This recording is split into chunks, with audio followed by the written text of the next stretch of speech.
ఒక విషాదం, ఒక సంతోషం 2 కనిపిస్తున్నాయి. విషాదం మామూలు విషాదం కాదు, ఒక మహా విషాదం ఇది. కుంభమేళాలో తొక్కిసలాట జరిగింది నిన్న. కుంభమేళా జరుగుతున్నది, మనం దాని గురించి చాలా చర్చించుకుంటూ ఉన్నాం. దాదాపు 40 కోట్ల మంది ఈసారి కుంభమేళాలో పుణ్యస్నానాలు ఆచరించబోతున్నారని రోజు మనం మాట్లాడుకుంటున్నాం.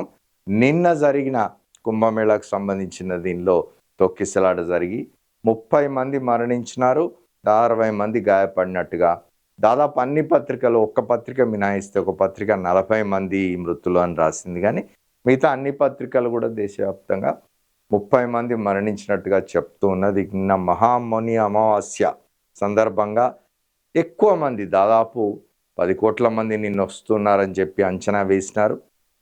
అక్కడ జరిగిన ఒక మహా విషాదం, ఆ విషాదంలో 30 మంది చనిపోయినట్టు ఈ వార్త చెప్తుంది. ఇక సంతోషం కలిగించే వార్త ఇస్రోకు సంబంధించింది. ఇస్రో సెంచరీ, ఇస్రో 100వ ప్రయోగం విజయవంతమైంది. 100వ రాకెట్ను ప్రయోగించింది అంతరిక్షంలోకి.